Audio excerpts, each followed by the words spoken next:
Baik, kita selanjutnya akan beralih ke pertanyaan kedua untuk calon wakil presiden nomor urut 3, Bapak Mahfud MD. Kami akan persilakan kali ini panelis Bapak Profesor Dr. Arief Satria untuk mengambil pertanyaan subtema di dalam wadah. Silakan Bapak. Mohon diperlihatkan kepada seluruh hadirin dan juga moderator.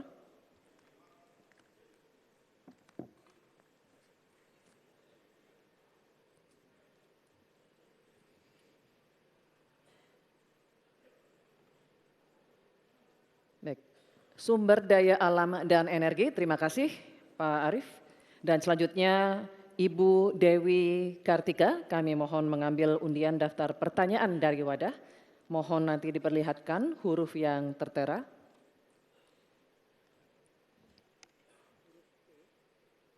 Huruf C, terima kasih Ibu. Baik, kami akan buka Bapak-Bapak amplop pertanyaannya, masih tersegel juga. Kami ingatkan kembali bahwa kami akan membacakan pertanyaan ini satu kali.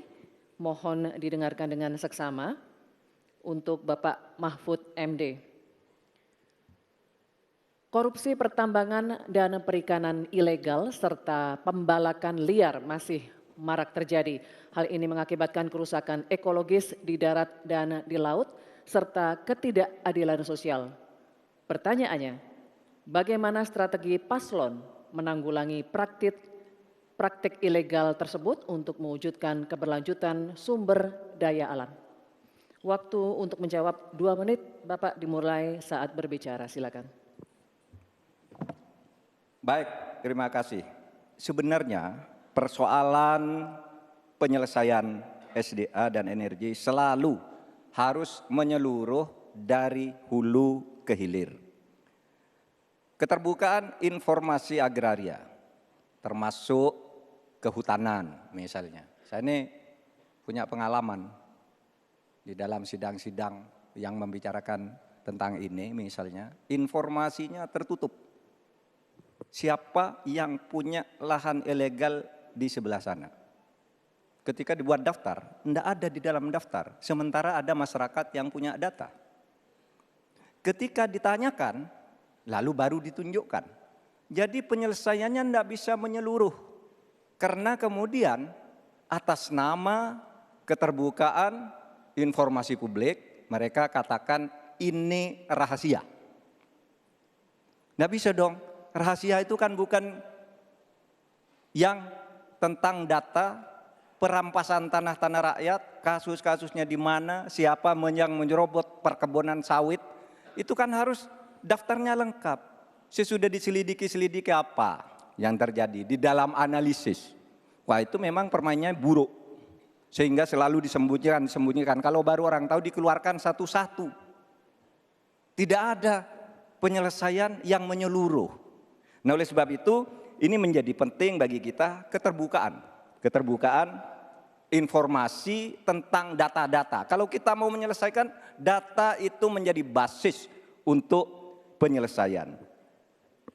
Kita juga pernah, atau kami kalau bicara soal rekam jejak, ya, kita ikut dalam upaya penyelesaian satu peta sebagai rujukan untuk masalah-masalah tersebut.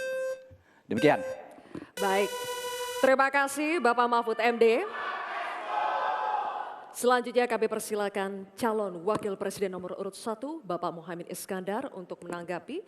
Waktu Bapak 1 menit dimulai ketika Bapak berbicara, silakan. Selain yang disampaikan Pak Mahfud, salah satu yang memprihatinkan adalah data ESDM itu ada 2.500 tambang ilegal. Sementara tambang yang legal saja tidak membawa kesejahteraan. Dan kita menyaksikan dalam proses penambangan dan bisnis tambang kita, hilirisasi dilakukan ugal-ugalan, merusak lingkungan, ada kecelakaan, tenaga asing mendominasi. Di sisi yang lain juga perkembangan hilirisasi maupun tambang tidak signifikan dengan kesejahteraan masyarakat sekitar. Sulawesi Tengah, pertumbuhan ekonominya sampai sekarang bisa 13%, tinggi sekali. Tapi rakyatnya tetap miskin dan tidak bisa menikmati. Hilirisasi apa yang mau kita lakukan sementara ilegal juga terus berlangsung. lanjut. Demikian, terima kasih. Baik. Terima kasih Bapak Muhaimin Iskandar. Selanjutnya, giliran calon wakil presiden nomor urut 2, Bapak Gibran Rakabuming Raka. Kami berikan kesempatan juga untuk menanggapi. Waktunya 1 menit dimulai ketika Anda berbicara. Silakan. Baik, terima kasih Gus Muhaimin dan Prof. Mahfud. Dari pasangan Prabowo Gibran, simpel saja solusinya. IUP-nya dicabut, izinnya dicabut, simpel. Karena sesuai Undang-Undang Dasar 1945 pasal 33 ayat 3 dan 4 dan juga Pancasila sila 4 dan 5, kita ingin sumber daya alam ini dimanfaatkan sebesar-besarnya untuk kemakmuran rakyat. Dan juga kita harus menjalankan Permen Investasi nomor 1 tahun 2022. Intinya kita ingin perusahaan-perusahaan besar ini bisa menggandeng UMKM lokal, pengusaha lokal, jadi mereka tidak besar sendiri, tapi ikut membesarkan warga lokal, pengusaha lokal, dan UMKM setempat. Terima kasih. Masih ada waktu Pak Gibran, cukup atau lanjut?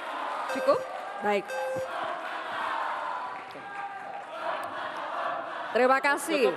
Selanjutnya kita kembali ke calon wakil presiden nomor urut 3, Bapak Mahfud MD. Kami persilakan untuk merespons tanggapan dari calon wakil presiden nomor urut 1 dan 2. Terima kasih. Waktunya 1 menit Bapak, dimulai ketika Anda berbicara. Silakan. Baik, saya mencatat juga tambang ilegal sebanyak 2.500, tapi juga ada yang lebih dari itu. Dalam 10 tahun terakhir terjadi deforestasi 12,5 hektar hutan kita.